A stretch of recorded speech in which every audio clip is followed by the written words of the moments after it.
Well, good afternoon, everybody. One thing is being short means I can't see your face. But in a laboratory setting like this, I always wonder what it's like when you're working behind the screen. Because as a teacher, I was a teacher, I was a staff developer who actually have a lot of training workshop with faculty members on teaching and learning. In a laboratory setting, it's harder for me to see how you're going on within your screen. Particularly on the technical aspect, we all have different pace. Some work faster, some don't. So don't worry if you think, hey, I need to slow down, or can you repeat certain steps? So you can always raise your hand and ask. Secondly, I ran this workshop in the past, and people always say, hey, can we have a PowerPoint first, so that we can try out things as we go along my presentation. Now today, in the 3 hours, it's not about me talking for 3 hours about a software. It's an integration of introducing some concepts, particularly on research concepts, how we work around with data, and through the software, we see how we can manage to extract some ideas through the seas of data. So in between time, there are times I will stop and let you to have a bit of time to play with the software. So before I start, I always like to know a little bit about you, because I know you may not have much opportunity talking between one another, even though you're working in the university. But I just want to see how many of you have used NVivo. That is, use it before. So are you telling me, don't worry, don't be shy if you haven't used it, that's absolutely all right. Because some of us might have quite a bit, if you have tried it. Today is part 1, which is more on the basic part. What it meant is right from what to do with the files and how to, upload it to the system, if not start building some so-called coding exercise. And so if really all of you are on what we call the same page, that's quite all right. But if some of you say, I tried some steps already, and you might be faster than your neighbor, please have a look over your neighbor. Because as we walk through software, very often, as you see the screen, suddenly when you look at your own, you might miss out one step or next. So I always encourage people who come to this kind of technical workshop, do kind of supporting one another. Okay, that's one thing I would like you. Don't be shy. I mean, if you missed out any steps, just say, hey, can you repeat the step? I missed, where do you click, right? Secondly, if you have some neighbor sitting to you, that's terrific, because you can help one another. Sometimes one will pick up faster than the other. Secondly, as a workshop for really the foundation, understanding what to do with the software, we all have different background in terms of what to do with research. And some of you might have a bit of experience with the way how you work with the data without a software. Now, before we won't go straight to the software, because research is a very interesting topic, and I would like you spend maybe the first minute or so just to know a little bit about you, if not about your neighbors. But before I start, first of all, I'm not an agent for NVivo. There are many, I wouldn't say many, there are a variety of qualitative software to do your analysis. NVivo is one of the software. And probably, yes, it's popular and also expensive in terms of license, because they are getting more and more powerful, particularly the later versions. But today, whatever you do with the software is still the basic sort of tools that you need to use. We will not go through all the steps, if not all the functionality within the software. So I'm not the agent, means I'm not selling the product. But since it's supported with the university, and if the laboratory have the software, you can make use of the software to help you to explore. There are some images within the presentation Some of them I actually take it from some of the YouTube to illustrate some ideas. So I don't own those license of those images. As I said, the workshop is pretty much a foundational. So that's the first sort of point that when I communicate with Jay, say, this is a part one. So it's a foundation, basic sort of course for the tools. But if some of you say, I want to do a bit more, we will have the part two that we will look into a comparison of cases. So today, I will go through the first 30 minutes is about research concepts, particularly on the qualitative type. And then a little bit overview about the NVivo, and then there are a few steps. We will learn how to do the coding from the script. And then once you have some coding, what to do with the notes, we call notes. And then if I want to extract things out from the coding that I did, what did I see through the software? So those are the main focus for today. And of course, integrated with some hands-on exercise. As you're in the lab, I'm not so sure whether you got some files to work on, but then whether you can find some sample sort of Word document that you can try, just have an experience, all right? And these are just the menu. As a PowerPoint, by the end, I got many links. That is, if you missed out some of the steps to go through, the PowerPoint will be shared with you afterwards. You can revisit some of the YouTube that illustrate the steps. So don't worry if you miss out some of the steps, but I will share with you the PowerPoint. You can go through and review those steps again afterwards. So I am in education or in higher education for nearly 2 decades. So my research question pretty much related to what to do with learning and teaching. And my area is pretty much on assessment, so when I do my research, I have some question related to, hey, what's the impact if we build in peer evaluation in my class? So I have some research question in my head. And now currently we have flipped classroom, those emerging type of pedagogy. So is it good or not good? How does it work out? So these are some of the research questions I have in my head. What about you? Now, you might totally have a different background, have different type of research questions. So before I encourage you to talk a little bit about your research that you have in mind, just show you there's a history about NVivo. The oldest name is called Nudist. Have you heard of it? Kind of, yeah. Those are the version I used to work with. That's a very, very early version. So it indicates how early I start using the software. But the thing is, when we do the using the software, what's the difference between using a software and without a software? I can use Word. I can search words from words. I can compile all the Word file into one big Word file. Why do I need to have a software if I just search for text? Surely, that's an advantage of using software, and that is it can search across files, search across different types of files with the same type of keywords. And of course, we can put in tags. Sometimes we could just use the term tag, or coding in so that we can extract all the same topics together across files. So that's the beauty of using software. So I want you to talk a little bit about between one another, because researcher is a very lonely journey. Very much we think what we want to do. We write our proposal, we get money, and we collect data. I'm not asking you to elaborate a lot about what research that you have done, but at least spend the next minute. You can talk to the one in the front, on the side.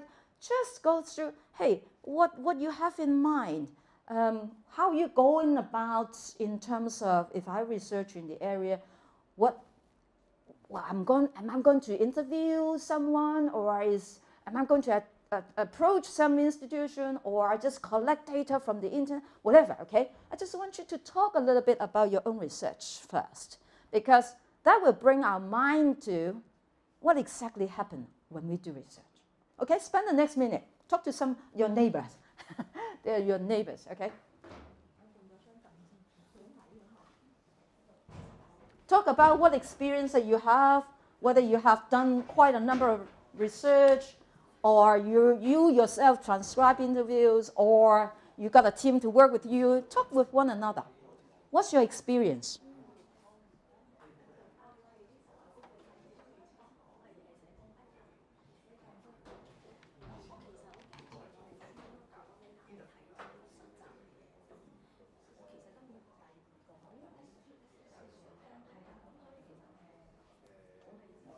You can talk to each other. You can turn around and talk to each other. Just switch around. So how about you? I mean, which department you come from? Psychology. Psychology. So you're more on the quantitative one? Well, I do a lot of supervision, Yes. and quite a bit of my students are doing qualitative supervision. I see. So one of my main motivations to be here is to see how maybe my students can use it in the future. I see. My own research is either conceptual or quantitative usually. Yeah, that's what I thought. But I'm interested in maybe connecting qualitative and quantitative analysis of text. And I'm wondering, maybe one question I might have later, if you're using text mining approaches that are quantitative,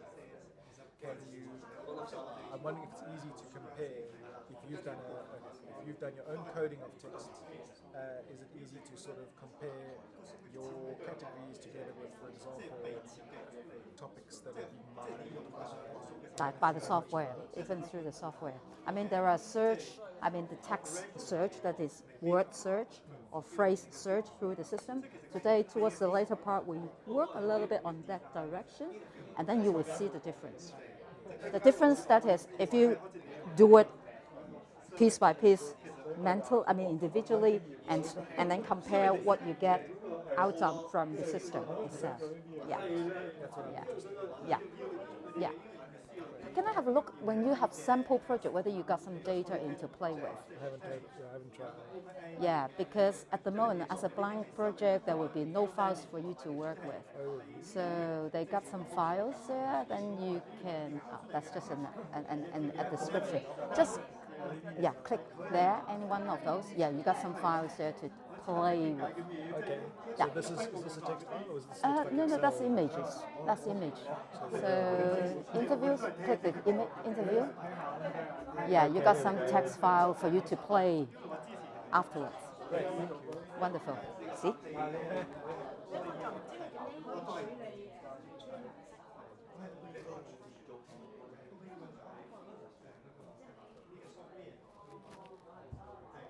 Okay, we can stay on for the whole evening, talk about the project, isn't it?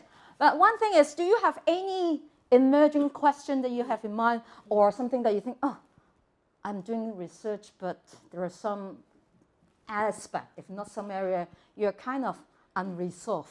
Any that sort of area that you have that happened to your research? Any? Yeah, I've done many research already, so no problem. Or you encounter any question as you do your research? No questions? Or you don't have any questions about research? For qualitative data, how Yes. can I check the reliability and validity of the coding? Yes. Now, one thing is when we individually do the coding, we have our mind, what we want to code, and believe it or not, across a period of time of coding, your thought about the code shift. So the questions regarding to how reliable, if not valid, about the coding that one did or do, that's a very valid question by itself. One thing is, very often there is a space, particularly in the software, where you can write down some notes. What do you mean? How do you define the code? So from time to time, you refer to the same meaning. Don't shift your meaning across time. So one thing is to have some description under each code so that you have the similar sort of idea about the code that you make. And sometimes you might have more than one person, you might have two people doing the coding. And if they are working in the same file, the system actually have a way to explore they call the inter-rater reliability. That is, the two person go do the same files, not separately. And then they do their own coding, and then they compare the result between the two. So of course, the closer, the higher sort of common sort of codes that they have, the higher inter-rater reliability it is. So the system itself can do it for you. But if you're doing it just by yourself, you have to do it, to check it yourself from time to time, I must say, unless you really have someone, one or two extra pairs of hands, that is your research assistants or who work as a team together to explore or to spot check the code that you do. Thanks, that's a very good question. Now you might have some more questions as you go along. I deliberately list out a number of those because those activities are part of the core activities as you do research. You may collect data on the field, you may interview stakeholders, you can have recorded tapes, you might need to do transcription, so on and so forth. But with different sort of duties or experience that you have, it does help you as you work with the software. But if you haven't tried any of those, it means that as you do with the software, you have to remind yourself from time to time to check a certain checkpoints. I know some of you are working in a mix of research methodologies. NVivo is really for qualitative type of research data. But for us, as we're talking about interdisciplinary research, very often it's a mix of paradigm. What it meant is maybe for some part of your research have the quantitative dimension, and there are some component compiled with the qualitative data. But the commonality, if not the differences between quantitative research approach and that of qualitative research approach is pretty much for the quantitative one, you have a hypothesis, you look at figures and numbers, you are looking in the factor, there's specific research methodology like factor analysis, confirming factors, so on and so forth, and use figures and number to do this, to check the significance of your study. Whereas in qualitative research, it's often related to cases. And sometimes we are looking into some phenomenon, we're making inquiry, and as we collect data, it's often very messy. Messy in terms of you're not just meeting one person or two people, you might meet different groups of people, or some of them might from different sort of responsibility, if not some hierarchy. And so you collect quite a lot of data, sometimes through meeting, sometimes through documents. So even the format is not standardized like an Excel spreadsheet. So with this variety of format of resources, we often, if you do site observation, you also make your own notes as well. So how do you collate, if not gather all these different types of resources together? The software can certainly help you. Oops. For qualitative research, I'm not testing out your eyesight, don't worry. Just to show you, there are quite a few sort of prominent sort of methodology for qualitative research. We got the inductive approach, grounded theory, discourse analysis, and phenomenology. So it very depends on what methodology that you want to do. The way how you code the content depends what approach that you are doing. So I'm not prescribing it to you which type that you have to do, but you need to communicate with your team. If you are working in interdisciplinary team, you need to anchor what approach that you use in your study. For qualitative type of research, Some of you might still start off with what we call a clear framework. That is, the theory has been established, but I'm collecting data from a different sort of stakeholders.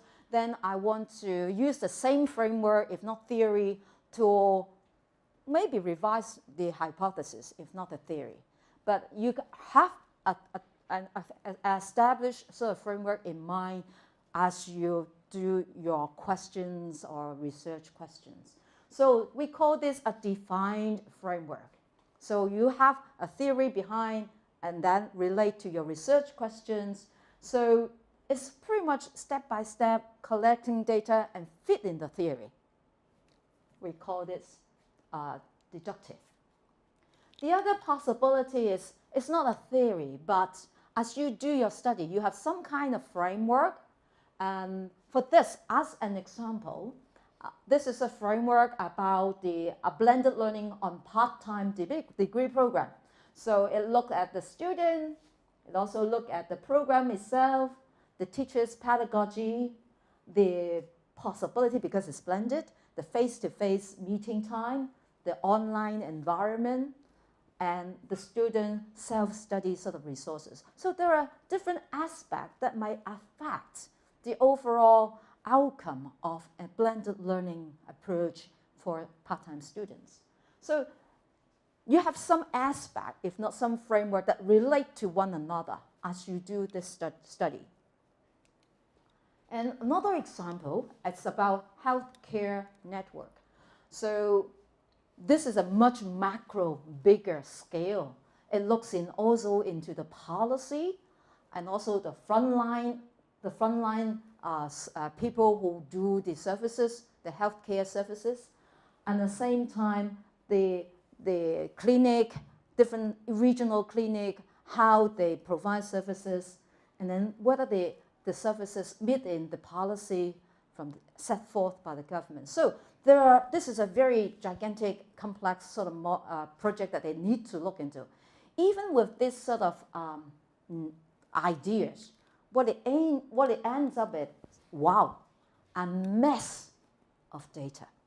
A mess in terms of, you might look at the primary healthcare data and then the secondary healthcare data. Primary means you talk to the patients, or you talk to the pharmacist, or you talk to someone who provides the healthcare service provider. So there is a different group of people you want to talk to, if not different sector that you need to communicate with in order to find out how well the healthcare service is provided. So as a gigantic sort of project, you can imagine how many sources of data you will gather, right? So I mentioned about the defined framework, a defined sort of ideas that you want to look into. But sometimes we have some hunch, a hunch in terms of, well, I think there is an interesting area that you want to explore, but you haven't got a framework, if not some theory backing you. So in order to create, if not to define your own theory, you start talking to those people involved or those sort of stakeholder in order to gather enough data to help you to find out what the issues or phenomenon behind. So we call this grounded theory. We're talking about this theory has been around for 50 years. So imagine that you don't have a fixate sort of theory to start off. You really start off with something, that's interesting. Why there are so many people get their heads down as they walk in the street? What's the phenomenon? Because now in the modern world, there is a device in the hand. So everybody walks like this, right? But it didn't happen in the past. So there are things that you observe and trigger the interest that you want to do your study, and you want to explore why and the impact. So for doing research, we may gather many data, and somehow we need to make some meaning about the data. As we so-called meaning means, is there a pattern that happened or that you observe as you do your analysis? In the past, when we don't have any software, often we start off with some interview script or a few notes in a file or in a piece of paper, what people, when they start analyzing, they start reading line after line after line. And between lines, you see, hey, can I give some sort of ideas, if not labels, in between the lines? Those that were in the 60s or 70s, if not in the 80s. That's what they do with the paper, if not with the Word file. They start putting some sort of tagging. Sometimes we call it tagging now, but in a sense, we put some label as we read the script or the data that you have collected. That's the common way being done in the past. So as you think through why they have to do it, by doing it because as they read between lines, they put a code, a meaning about that few lines. And afterwards, as you finish reading the script, you might look at the tagging, if not the code that you put in. And then you try to put those code together and give it a name, if not a label. Sometimes we call it a sub-theme or theme. Okay? Here you said category. And after you create the sub-theme or categories, and then you say, hey, are they related? Or is there any relationship? Or maybe just part of the factor. So that's the processes as we all mess around with all the seas of data is how do you find the relationship between different sort of labeling. So I just walked through very, very briefly about the processes from whether you have a defined concept or if not, you don't have a defined concept, but you have collect different sources and start putting some label here and start to make some categorize before you put in a theory. And these are two sort of processes when you do your qualitative research, right? Either way, if not, a mix is possible. So after you've gone through the methodology, you will do your coding, and what it looks like, if by the end of your exercise later on, you will start have some different sort of labels, and some labels you might have some sub-branches. We call this notes, okay? What it meant is, you can see how messy this map is like.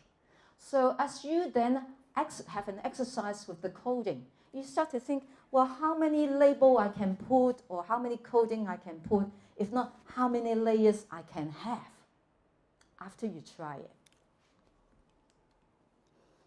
But before I really get your hands really dirty because you have sample project in your software, I just want to have some fun with you. I always like to have some fun. Now, I will show you a very short interview. How many of you have done some interview yourself? Done some interview?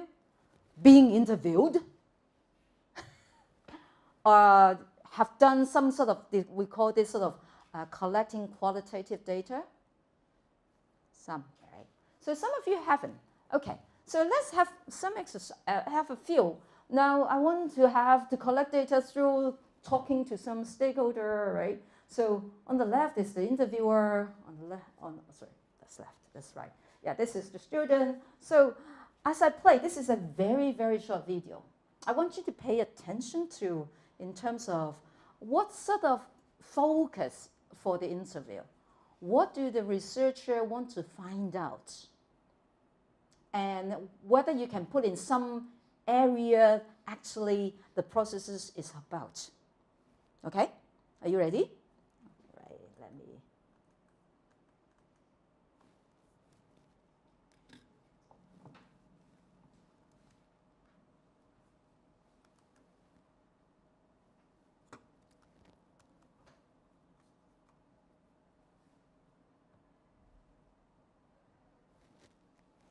Okay. Now I can play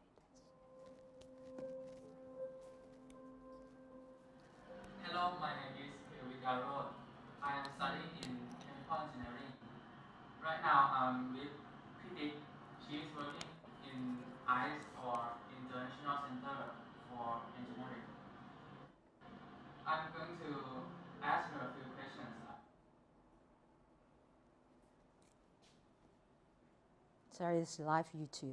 About learning experience for exchange students in community. Uh, in each year, there will be a new group of exchange students coming here, right? We call inbound students. So there are many countries from our partner university come to exchange in our faculty. For example, in European countries, Asian countries.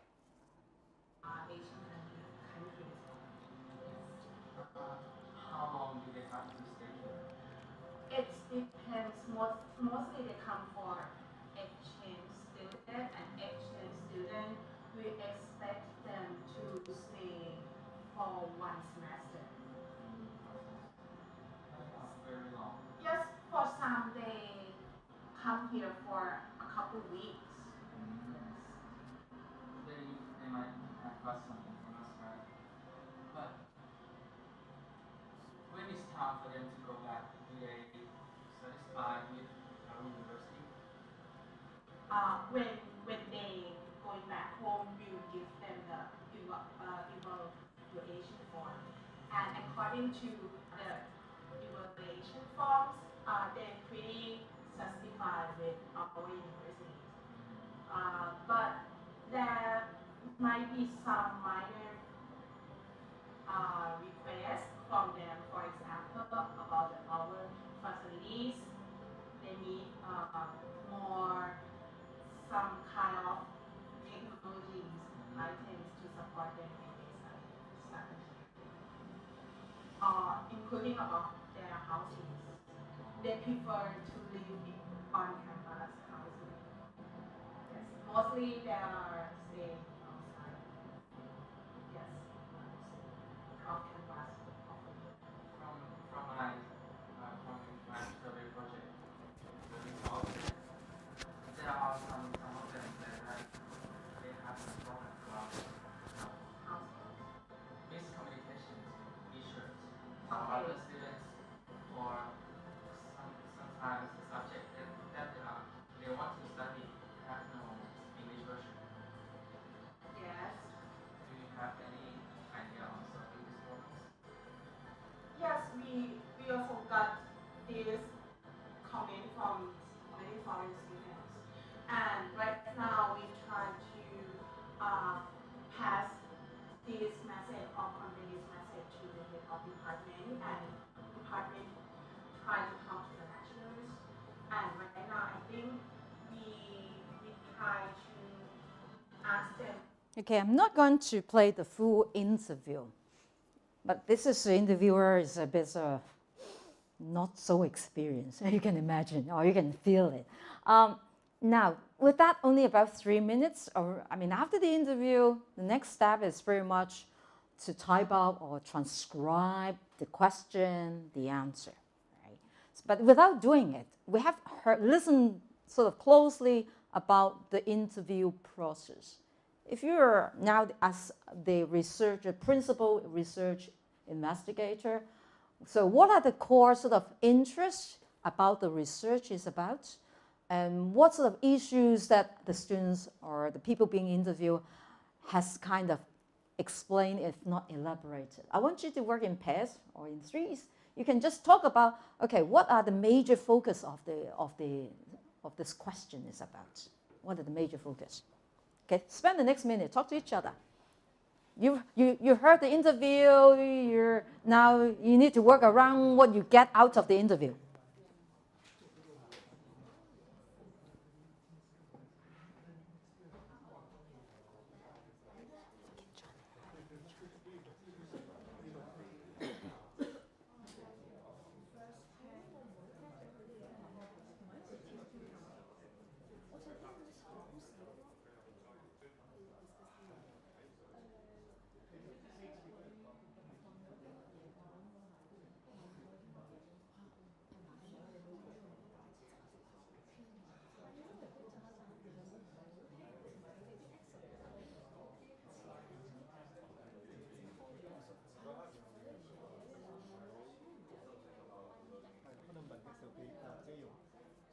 skip 咗一啲嘅文字，即係佢聽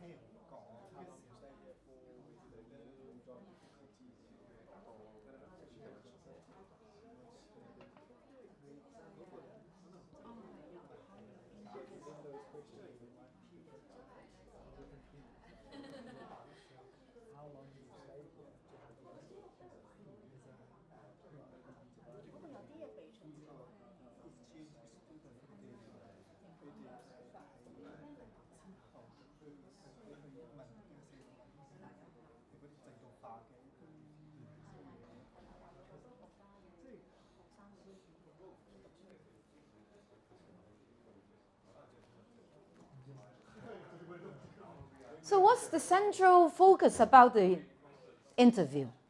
Never mind about the research question. What's the central interest about the conversation?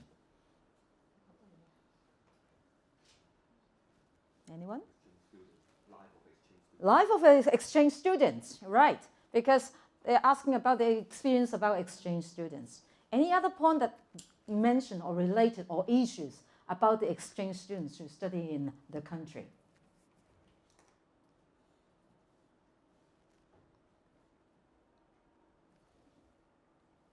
Is it about how expensive the fee is? What's touched on in terms of the dialogue? Yes? Language issue, yeah. Anything? Any other one? Thank you. What about the environment, the study environment? Are they happy? Do you say, this is a great university, we like to study in here?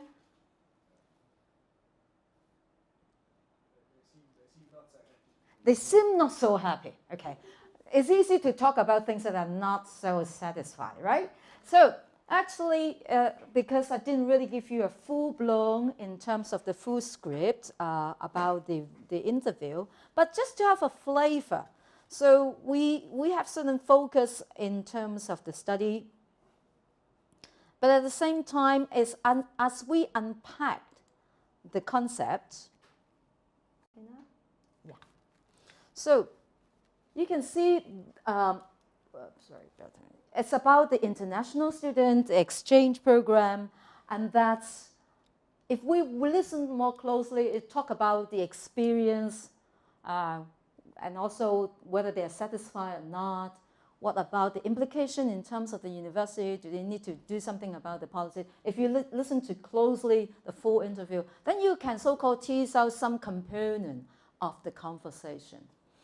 So probably the interviewer has a set of questions in mind. Question 1, about how they feel. Question 2, what other expectations do they have? Question 3, they might have a list of questions in mind as they have the conversation. And that's now bring us to the actual software. Why do we need, as I said, we have gone through the interview, we think through if we interview, collect some data, we need to tease out what's in there. As I just get you a sense of what it's like for just one single interview, right? Not the full script. What's it like when you collect 30, if not 50 interviews? It's a lot. So now the next sort of phase we'll work with the software. In front of you, you might have some sample projects because all of you, as you open your NVivo, you have a sample project in front of you. And when it's a sample, means you can come with some kind of scripts and content for you to play with.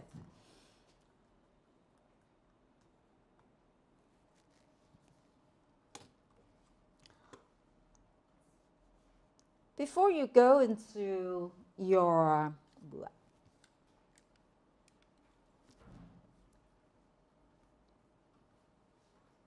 sample work, I would like just to briefly describe what you see in front of you first.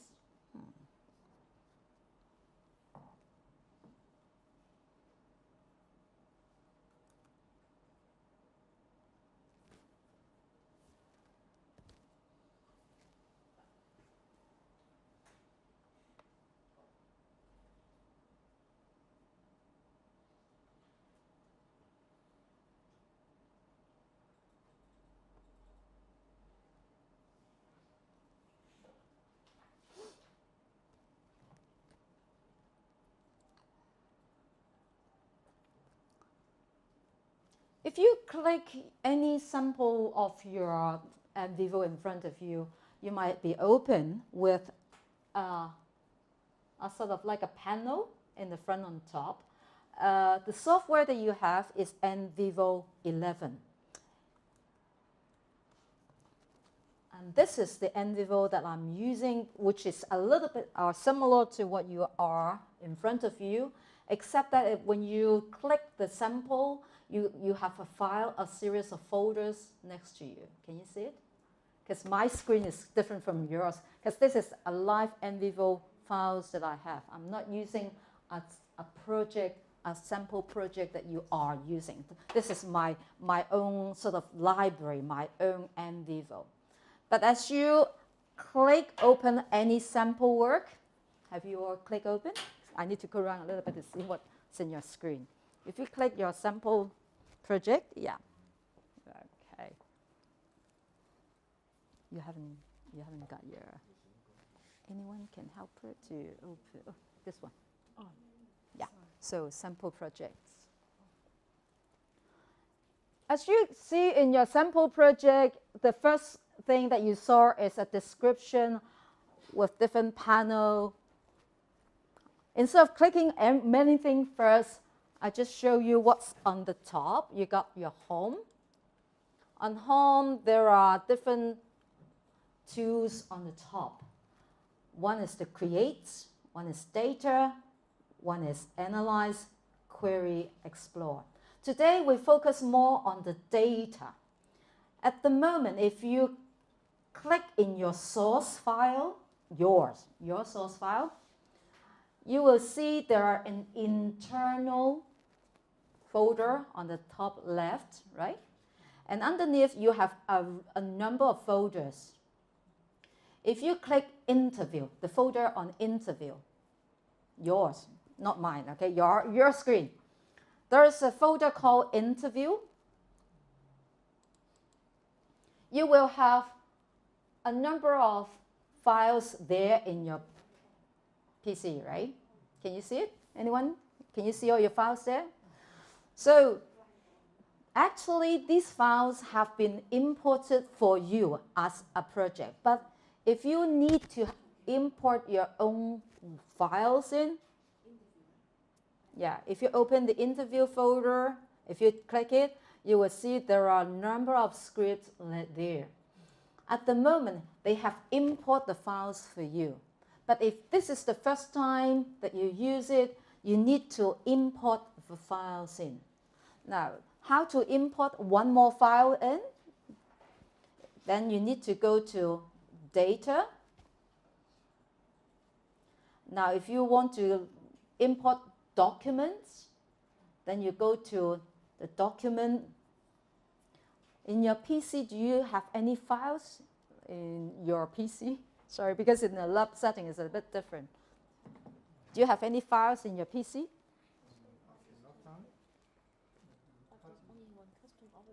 Okay, if you open the custom office templates, there's no file, no Word file. Yeah, because it's in the laboratory. But let me just demonstrate what it meant, since you don't have anything to import, and because everything has been imported for you. But if this is the first time you import files, so what you need to go back, I just go back first, cancel, is the data. Data means allows you to import documents, PDF. Survey means Excel, or sometimes they call data set. So if I want to import a files in Word, so I click Documents. This is my PC, so there are a lot of files in my PC. So I can choose any related documents that I want to import to the system to work on it. So I just say, for example, this is a Word file, the interviews. So I click it and just say open. And it said, okay, do I want to? I say, yeah, okay. So they will so-called, I have to give a name. If I want to choose a different name, I just say test so that I know it's just a test for you. And then maybe you want to do a little bit description. If this is the interview with students, Then you put a note there so that it can help you to remind you maybe the month is March 2017. Maybe this is the interview I conducted. So I just put a note to help me to remind myself about the files. And then you say, yeah, I want to import it. So there you go. You see the files there. So without a test, but you can certainly, it's a very straightforward step, is select the files that you want to put it within the system. So at the moment, because you have files in your sample project, so you got files, okay, just click on any of those interview files, just anyone. Now, do you see the screen that is like mine, that is your folders is underneath or the files is underneath? Or is it at the side? At the side. So why we have different view? Because you can choose. Now, for example, you go to the view, click the view, and detail view, if you click it, you can choose left or right, top or bottom. Okay, now you try, to me it's left or right. Then you see the change. For you, it's top and bottom. So it depends on the screen where you can read it easily. So for me, I want to read the script easily, then I want to left and right. Left and right, that is, the text is on my right-hand side so that I can do the coding. But if you have a long screen, you're going to want to have top and bottom. But still, there are options for you to choose which way you want to view it. Now, once you open the file, remember the next thing is, okay, what do I make sense of the dialogue, the discussion, the interview?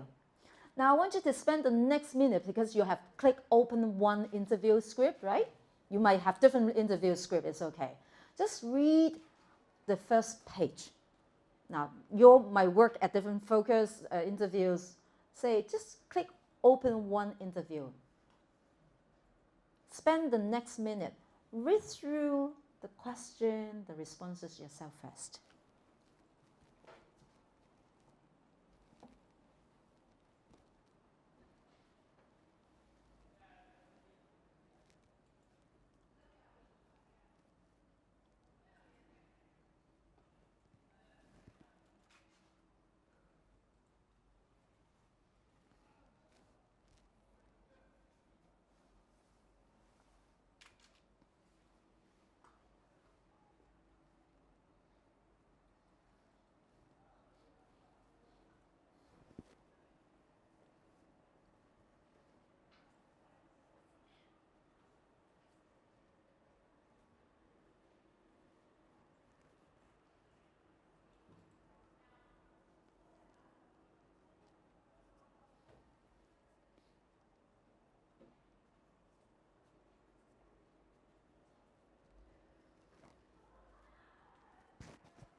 So as you read those scripts, there are questions, there are responses. How many people are there? How many? How many people are there? What's the name? There are a number of names there, right? Yeah. As you're reading different files, don't worry. But this is a group interview. So it's not a single, one interviewer, one responses. So you can see that literally I'm doing a group interview as well. I didn't put a name there. I just put a label there. Because I'm interviewing different students. I have student 1, 2, 3, and 4 in the interviews. Because I don't want to have the name there. So one thing is when you conduct interview, well, you always need to give it either a pseudonym, if not a label, instead of putting a name there. Very often, why is it necessary? Because we don't want the people being identified if you eventually get their voices out. They don't want to be known. Who said that, you know? So you might want to have a pseudonym, or I just put a label there as different students. So in the interview, yeah, there's a focus, there is question, there are responses. And the next thing is actually to put them some label. What does it mean? How the person respond to those questions? Now, before I go to show you, to ask you to look at your label, I want you to look at the front screen here. You are looking the sources, that is the files being uploaded to the system because you've done your interview, it's being transcribed, I want to look at the content. But the other thing is the note. Note. If you click the note in your sample project, okay, in yours, it will be with different notes in your sample project.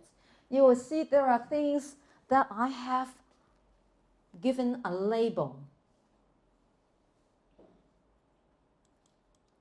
I can drag out. Now, if you notice, if it's too sort of help me to see more about the code, you can put your cursor in between and then you can drag so that you can see more clearly about the notes that you, or the original person to make the notes on. Or you can move around and so that you can see a wider screen as you do your coding. So what's this notes? Because someone has done the work for you. They have done. Let me do a demonstration what it meant when I start putting some label from my script and that to the sort of code, the ideas, the sub-themes that you have in mind. Okay? Don't do anything with your script yet. Just see what it looks like if you start so-called building some coding with the context.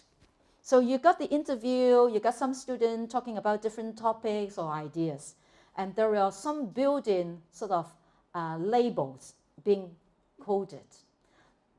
Now, as we read, maybe as I read through the line, I can see that there's a lot of relevance, blah, blah, blah, so on and so forth. I'm putting my mouse over and say, hey, this is an interesting idea that relates to maybe one of the ideas or the code that I have. So by clicking the mouse over to the content, you can see that it's being sort of highlighted. I use the word highlight. So, and then I kind of hold this and drag it to one of the content or one of the sub-theme. Then how do I know I have done it? I'm not so sure.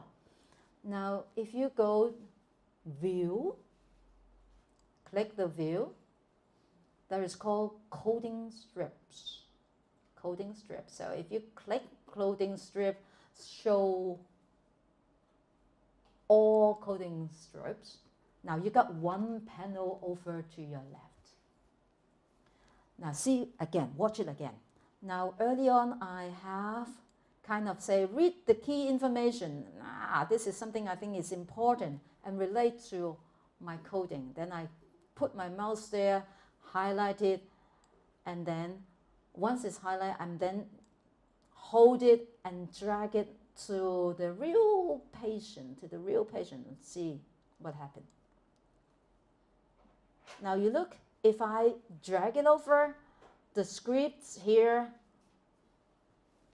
relate to the code that I just dragged to the topic. Now I want you to try it with your sample project. You just read a script and open the codes, have a look of the codes that you have in your project, and also go to view, coding strips. So you also open the panel there. So you got 1, 2, 3, 4 panel. So I want you to just have fun, okay? Don't worry whether it's right or not right. At the moment, I just want you to see how can I make a code in the context. So again, I'll show you is maybe I've read the script and I think this is an interesting idea. I select it and hold your mouse, okay? Hold your mouse, and then after I define this sort of sentence that I want to code, and then I drag it hold it, drag it to the code. And then you will see that on your left, so on the far right, you got a new sort of strip being coded. Can you get it? Can you try it?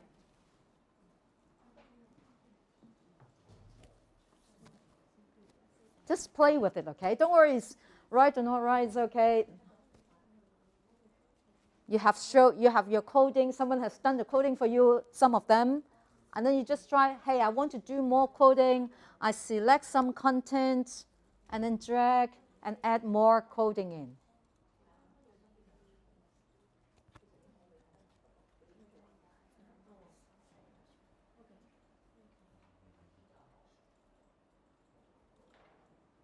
Just play with it for the time being. Don't worry whether you might get it sort of right coding.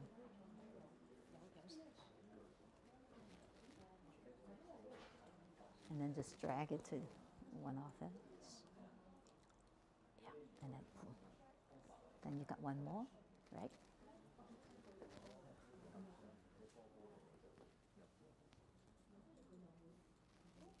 Can you drag it? Yes. So you're working with the relationship. It's okay.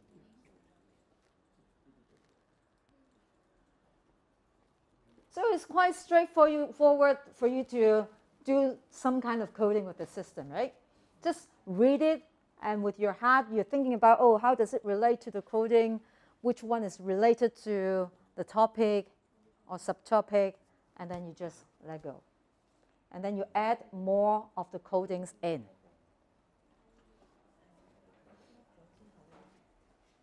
Any question at this point, how to just kind of put a code or label to the context? And some of you, well, you might say, hey, when I'm home, actually, I don't have a big screen like this. It's a luxury to have such a wide screen that I can work on, right? So one thing you can help you to see more or easily is you go to View, again, click View, see the word Undock All. If you click it and see what happened, if you click it, Undock All.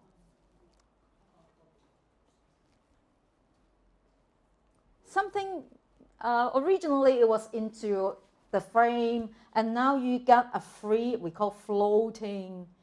Floating means if you don't have such a big screen, now you got the, I can minimize whatever on the side. I can only look at the code, and I can have my script with me so that I can move around and easily to check with the notes there. Okay, so when you don't have a big screen at home, undock the files so that it gives you more space to look into and as you do the coding. Okay.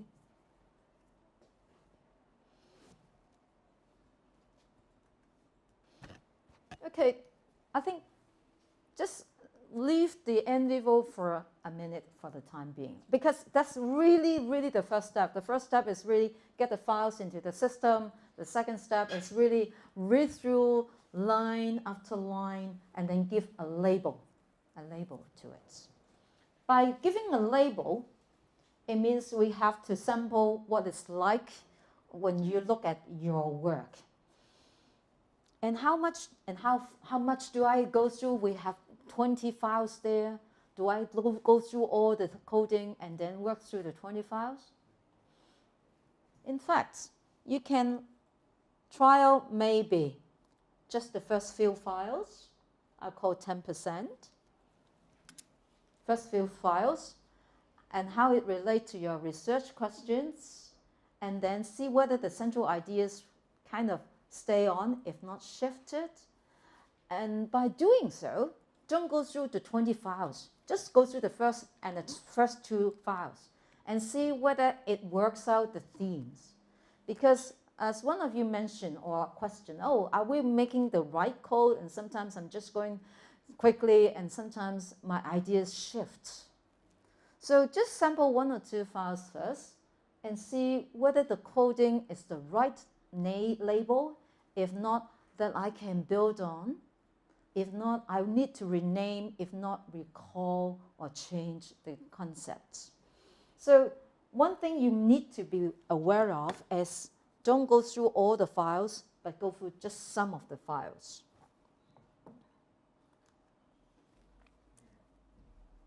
So I need to switch between, because the system, once I click onto the software, is kind of a bit stuck to the page.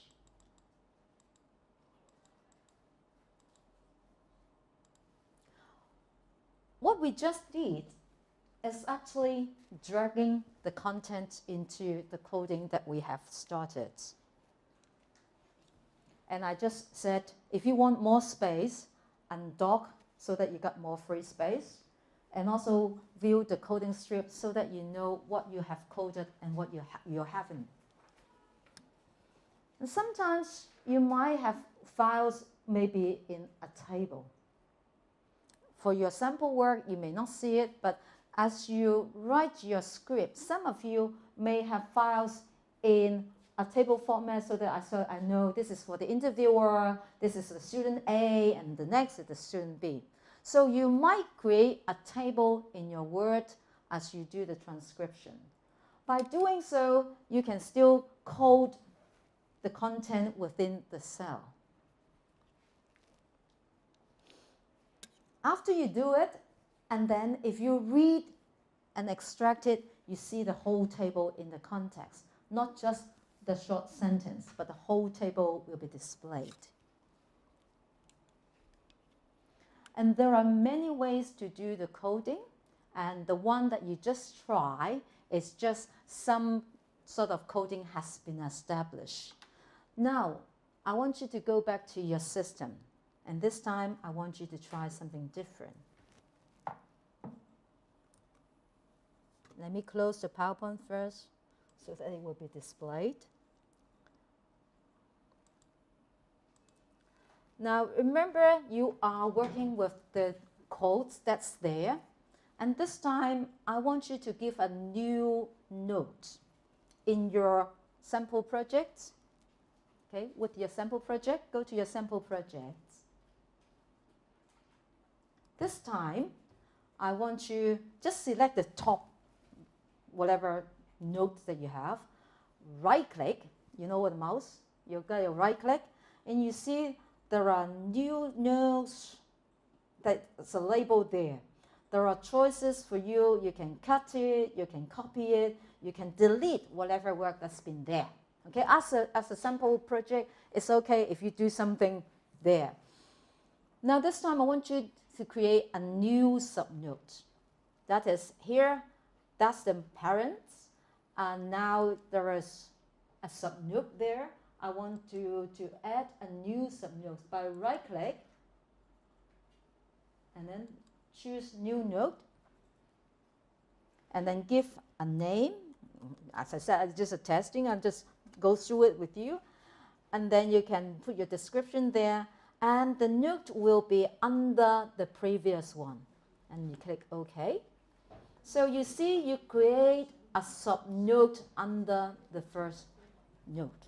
So we call this, the original one, the parent note, and the one that branch out, we call this subnote or tree notes, or the parent and the child. By doing so, what it meant is you can keep adding new subtheme into the coding area. You can add from the top level. Alternatively, if you are really having more sub-themes idea, you can build on from the sub-theme and then build on new note under the sub-note.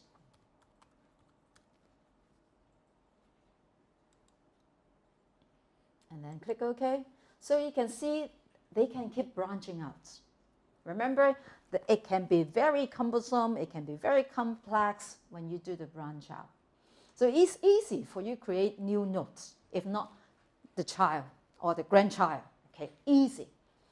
But once you create it, you need to know whether they are related, whether the contents are under the category before you create a new child or subchild or grandchild. So adding this sort of notes is straightforward.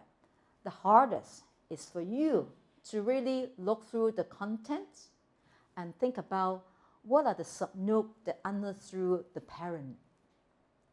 Okay. So the next 5 minutes, I'll give you a bit more time. Based on the project that you have worked on, you are given a list of notes. And now as you see the notes, okay, if you have to create one more child under those branches, what child node that you want to create? As you read, remember you have to read the content. That is, if you open one of the files, the source file, you got source file with you. You have your source file there. And if you look at the node, the list of nodes, and as you read the content of your script, what are the new sort of ideas that you built on in your current sample projects? Okay, I want you to spend the next minute, work around and think about and read, okay, can I put in one more sort of subchild or a child node into your current existing nodes based on your sample project?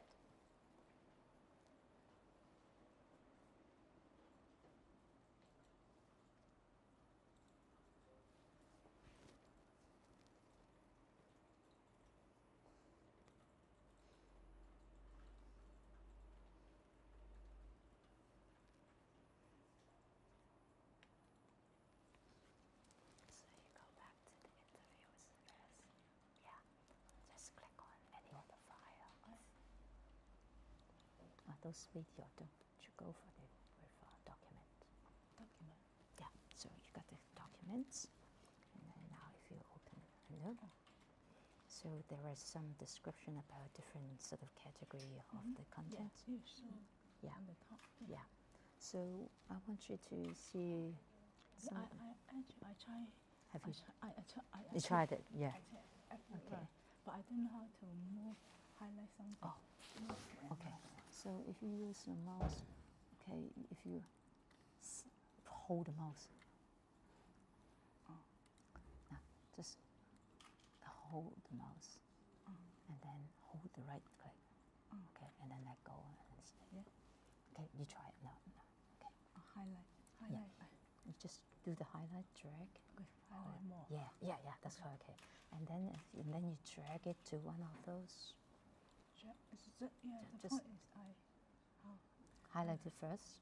Highlight okay, and then hold it, hold, and then let go. You drag it, hold the mouse, and then let go. Okay.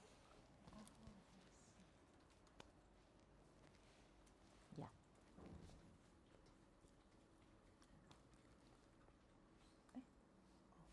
So those have been coded already. So now you have open. Let's get back to here. Okay, let's fill the coding stripe. So it display there. Yeah. So I try. So now if you just hold the script and then now press it down and drag it to one of yeah. Okay. No, now at the moment you just highlight it. Highlight. Very easy. Okay, and then the next thing is get the mouse here and hold it, hold and drag it. Oh, that's the hold. And then let go. Then now you got 27, originally 26. Okay, so now that's how you put the label or code there. Okay. Okay. Now since now you have that many so-called child from the natural environment, can you create? Okay, go right click. Okay, right click. Just here. Okay. Right click, add a new node, create a name, give a name.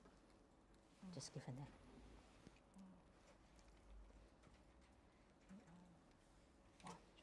Okay. See? Added. then you can build another child. Anything that goes with there, you try and drag it there. At the moment, there's nothing. Okay, try. Just, yeah, that's one. Let go. See, you got one. So that's how you code the contents. Make a label. Give it a label. Give a label there. Now, if you just click there, you see this is the one that you have selected. Okay.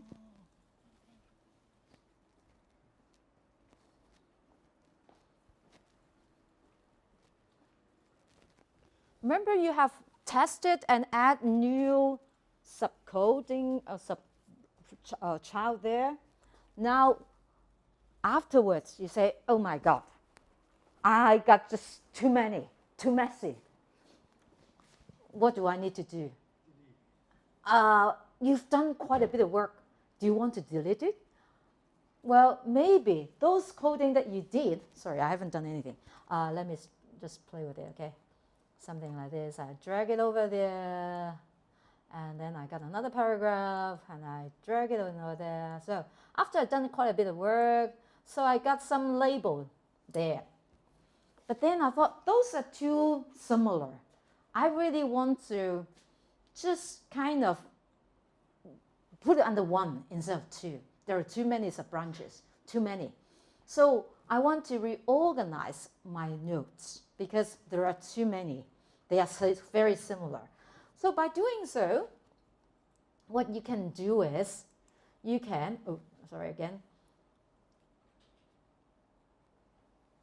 right click, I'm just going too fast, is if you select that one and then right click and then you copy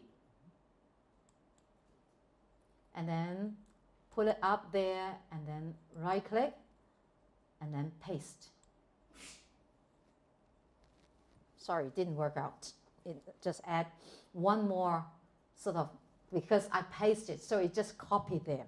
It didn't really merge it together. So what you need to do is, sorry, I create my own trouble. Now this time I really need to delete it. Delete. So, are you sure? Yes, I'm sure. I want to delete it. So that's the original test 1, test 2. So if I really want to compile the two, I can merge into notes, right? Remember, you can see this, merge. Yes.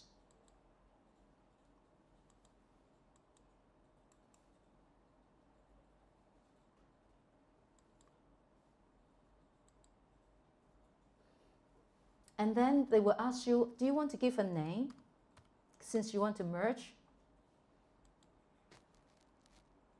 Ugh. Sorry, into the selected notes. Merge into the selected notes. Child, okay.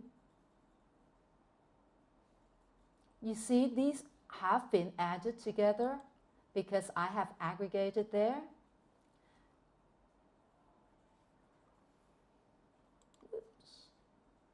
So for here, when I said merge, it didn't show up well enough. I'm sorry, I apologize for the test, it didn't work out. Let me delete it. So, merge into selected mode. Apply link. Copy, also links, copy.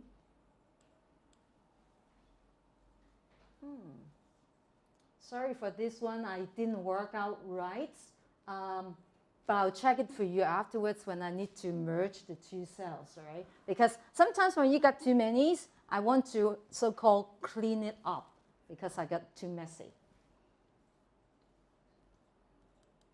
But at the moment, what I want you, you have trial to do adding new note or child notes in.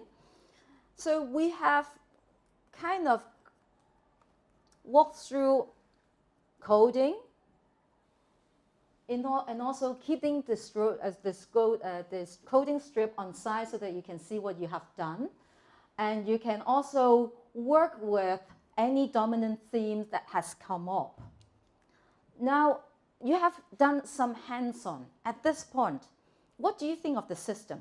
Now, you just have a very brief time in terms of playing with, putting some labels there, adding new trees, if not childs, to the notes. How do you feel at this point? Is it straightforward? Pretty much, because we're doing the foundation exercise. We're just kind of putting label. Okay, afterwards, what do you need to do? We have put the labels. Is that all?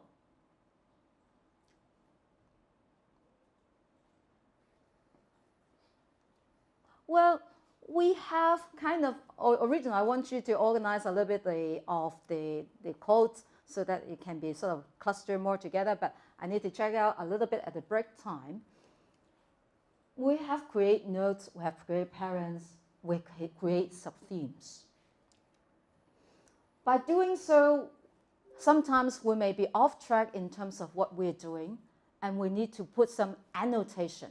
That is, we have put a note there, but after a while, maybe you don't do it every day, maybe after a week or so and two, then you say, oh, I'm going back to the script that you're looking at with a fresh eye, and then, oh, you might want to add more ideas in. So back to your contents. If you highlight the script, right-click, and you can create some annotation. Now, with your files that you have, I want you to go and select some of the item contents, and then right-click.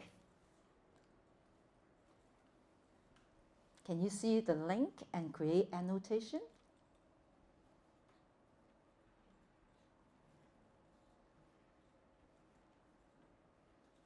Can you try it? Can you put an annotation there? Which one? I select this part. Yeah, and then right-click. Right-click. Which item? Link. Link. So, is this one? Yeah, the link. Right. And then you got annotation. Oh, right. Click Link. annotation. Click there. No. Can you click? Yes. Which one? You're going to the relation. You've been going to the auto coding at the moment. We're not in the auto coding. Back to the original source. Yeah. And with the interview, with one of the scripts. So you might select something and then right click. Other than you put a note there, you put annotation. That is, you put a note there. Because sometimes you want to put a code, and sometimes you just want to put a note. Maybe as you go through the field, right click, and then the link. And then you see there is a place where you can, where's the annotation? Okay. Oh, it didn't show. We didn't show. Because the others can show with the annotation and they can type things in there. So is it correct in the source? Yeah, because you're in the source.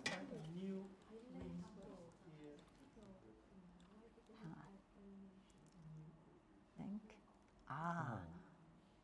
Try again. Then you can type note there. I should select this part? New annotation, and then you can good. type the text there. Yeah, you can type that there. The annotation is pretty much, this is the interview script. But then afterwards, you might get more ideas out of, and then you can add extra ideas as you add on to the interview. So this is not part of the interview, but this is the extra ideas you have thought about the dialogue. But you don't really create another code because it's not about coding, it's about your interpretation or your observation. Right click, links, annotation. Ooh. It's already. Oh, you got it there, yeah, so you can add there. So that's the difference about adding notes and putting annotation. Because often, even it can be in an annotation with an image, an annotation with the script, as an extra information you can type in to enrich the data as a researcher.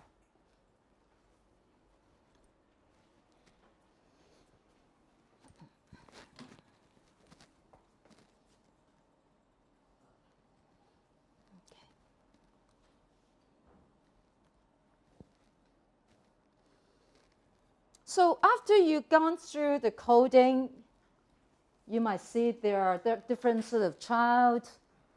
And the whole idea is now, as you look through, these are the examples done by other projects. And they have gone through, there are major ideas, there are coding ideas that underneath. So the exercise is very much at this session is, okay, I do the coding, it can be in script, it can be in images, adding the code, and also adding annotation. Now, as you go through this exercise, do you find it useful for you that you read through line after line, you read through and then you make your note? Is there any quicker solution? Do you ever think, can I do it faster? Do I have to go through every line? God, how many files I need to read through? There are some they call auto-coding. Wow. Is it a magic terms for you? Auto, I don't need to go through and read through the content. It's done in seconds. But I can show you the steps. Then afterwards, I will let you think through, is it good or a parallel exercise or an extra exercise that can help you as you walk through your data. There's so much work has been done already. Let me get back to my system. That's the, I need to close the PowerPoint first.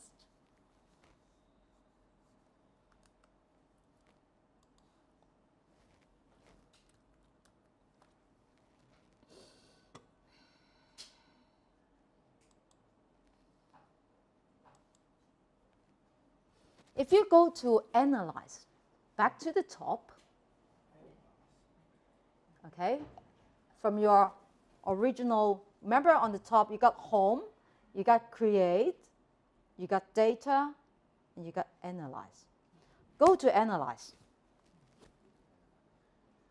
And there is a magic button called Auto-coding. So auto-coding means to do it. It can by themes, it can be by sentiments, means whether the message is positive or negative. And they will do the work. And what does it mean? Have a look first, okay? Yeah, I want to do the auto-coding. So it's just a matter of no themes are defined. Okay, cancel. Let me get back to my file.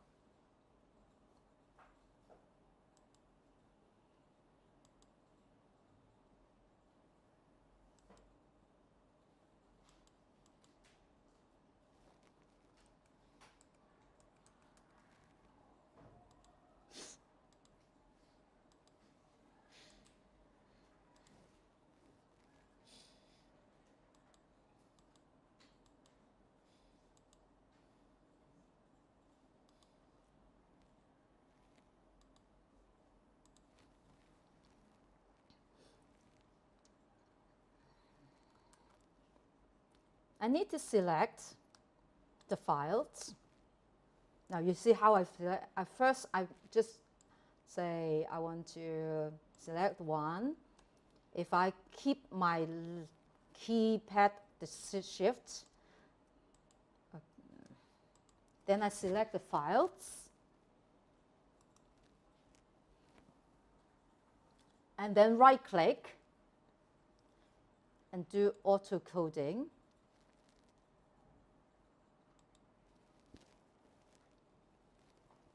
So what it meant is automatically by the files that I have selected. Okay, depends how many files you want to go at one go. It can be 2 files, it can be 10 files. I select those files and then afterward I just select, okay, auto-coding. It will do the magic work for me. I've selected 3 files and then afterwards, yeah, coding by sentence. And in my notes,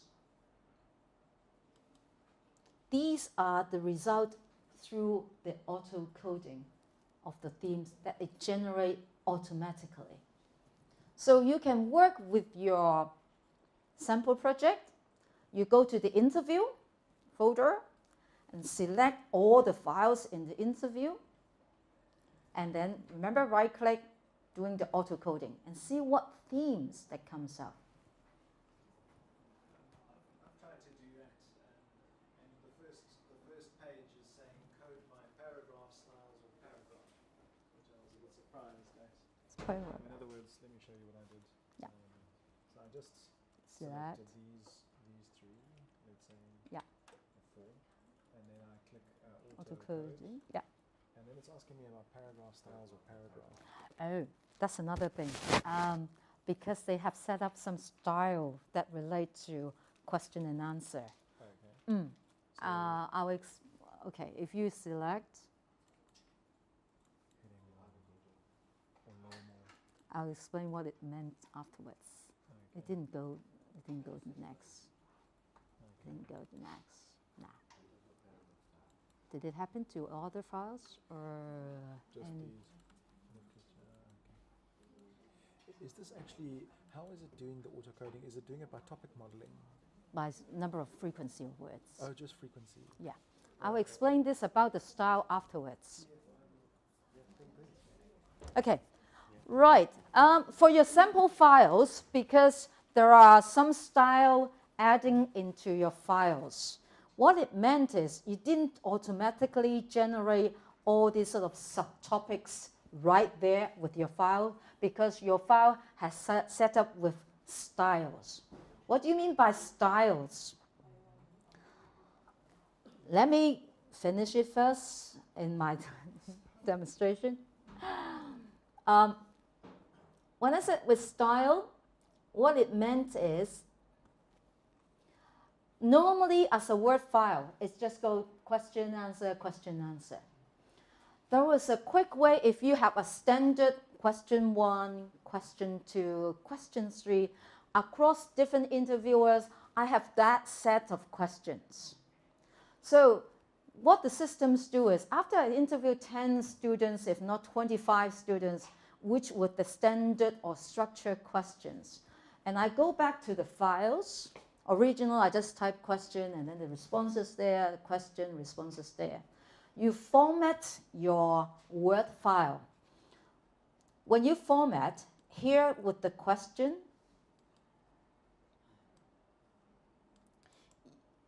not within NVivo. That is before you do it within the NVivo. Let me call like a file.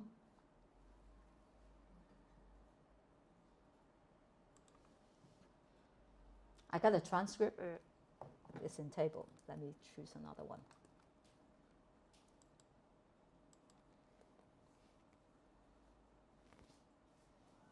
Unbold.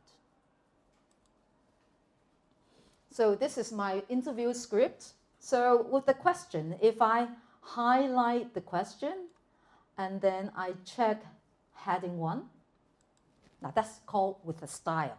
There's a style of heading 1. And all the question, I put it manually with my Word file. I put heading 1. So as you import this file with style, that is, you define the style, this is heading 1 style. Then as you go to sort of auto-coding, they will extract all the questions 1, question 2, question 3, all together. And then come with the responses for the students. So what it meant is before you actually import the files to NVivo, you need, this is just an ordinary interview script, you need to set the style to the question first.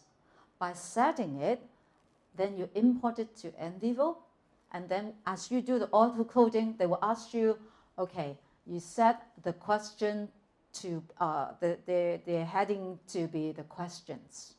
And then it will solicit all the files together with you.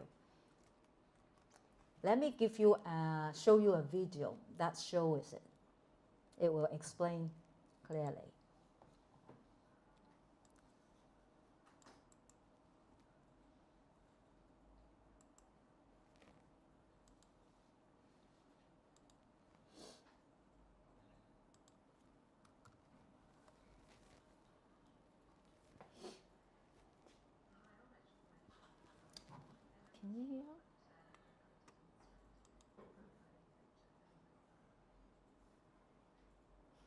Sorry. Can I have the volume up a little bit?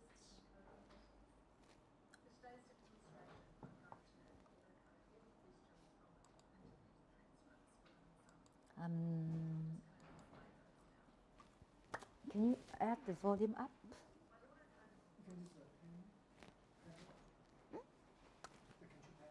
Control panel. Oh, please.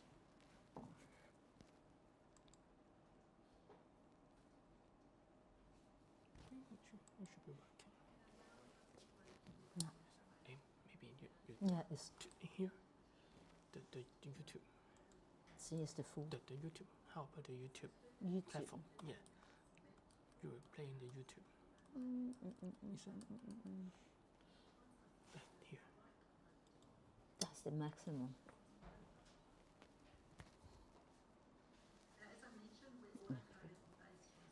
No, Louder, louder, please. Loudest. That's the loudest. Loudest. So.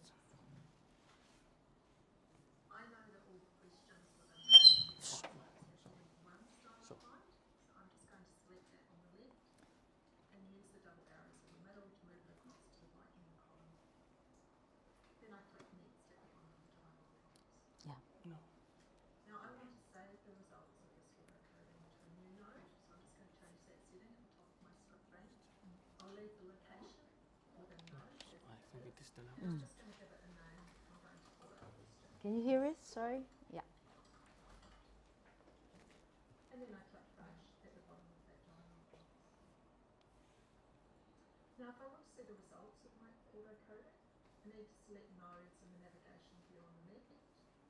And you'll notice that there's a new node that's been created called question. In order to see the responses to each individual question which have been auto-coded, I click on the cross to the left of questions. And See, all the questions are listed. for each question that contains everyone's responses. So let's have a look at question 1. What I can see here, first of all, is that Barbara's responses to question 1 have been grouped here. And as I scroll down, it moves on to the next. Across the interviewees, all the scripts under question 1 are collated together.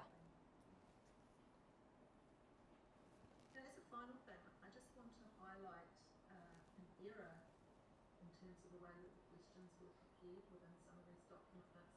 You'll notice that there's 2 question 6s that appear in this node list. They're actually the same question within the research, but they've been typed up slightly differently. So the first one says barriers to and opportunities, and the second one says barriers to all opportunities.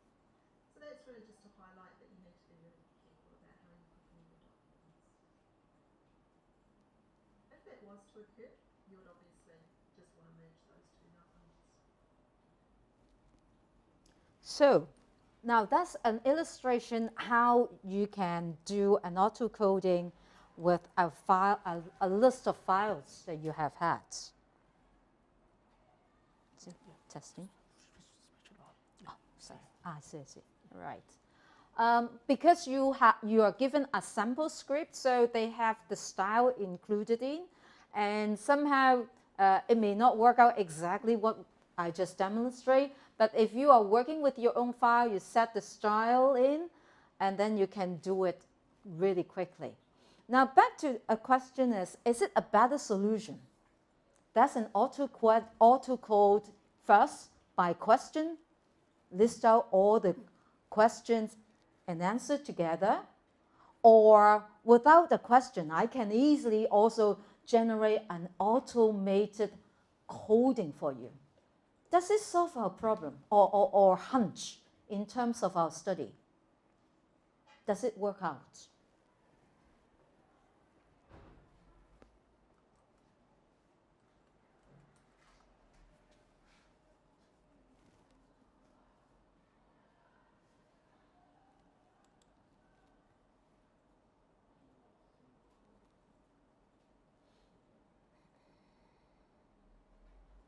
Does it work out, say, originally these are the step-by-step, we do the drag and drop, identify the right appropriate category, put it in, plus an automated one. Does the automated coding a solution for us? For me, no. Why? I think doing the coding is quite similar to confirmatory factor analysis or explanatory factor analysis. Yes. For confirmatory factor analysis, it's better you have some categories based on the theory. Even for explanatory factor analysis, you may have some ideas in mind. But for automate, I think it's kind of a data fishing. For the automated, if they are styled across questions, it just helps you to organize it in a much quicker manner, that all the answers are there. But it doesn't give you the clue, if not the category or the themes that emerge. It just organizes it for you. The other example that I just showed is, okay, it based on the frequency of words. Then it clusters the highest number together and put it as sub-theme. So it doesn't really reflect the gist, if not the themes, emerging. It just clusters the highest frequency categories together. So on one hand, it seems as if the frequency of word might be a solution for us to look into. But in fact, it doesn't really set up the themes for us. It's all important. The most important thing is for you and me, think through what are the themes that comes up. But if you got tons of information, like from the social media, anyone do any research on social media? You might extract Twitter, Facebook, many 10,000, if not 20,000 of posting messages. So where to start? What to look into? Sometimes by doing so, if you're using NVivo Pro or Plus, then you can directly extract the social media data in seconds. And afterwards, what do you do with the 10,000, if not 20,000 of posting? Then you might have a quick search about the frequency. If not the auto-coding, it will just give you the highest frequency of terms. Not the themes, remember? Not the themes, but the terms. That is, social media is the most commonly buzzword, or information is the most buzzword in those posting. So those auto-coding just give you a sense, a reference, what are the most frequency word that they have had, rather than the themes that comes up. So I hope I addressed the question whether auto-coding is a solution for us. The answer is, if you have a series of data, 10,000, 20,000, and you're not sure where to start, that's just only a starting point to look at. That's the highest frequency word where you want to explore afterwards. And you create your own themes afterwards. But even big data analysis, if you base on frequency, for example, like the social website, you can still find something in category that due to random chart. For example, Twitter, some people comment about that because they have a professional website. Yes. They don't put in their true feelings on that. Yeah. They try to make it as a professional image. Yeah. For different page, they always serve different purposes. Yeah. And if that represents certain person, if not the company, they always use that as a way to project their profile. Yeah. It's not what it meant to be. Okay. So at this point, I want to have a break, in a sense, because we have tried out with the sample, because by have a hands dirty, you can have a feel what it's like to just code it, if not try to add, if not subtract the coding, and how to organize it. I want you to, as you go out for a fresh air, think through the project that you're doing, think through the type of sources that you may collect, and what you want to do with it. And in the second half, I will just show you another sort of examples with Excel spreadsheet. At the moment, it's pretty much with the Word files. So Word files is pretty much drag and drop. What do you do when you do a survey where you got some sort of quantitative data plus some qualitative data within your survey? Okay, let's have a break now.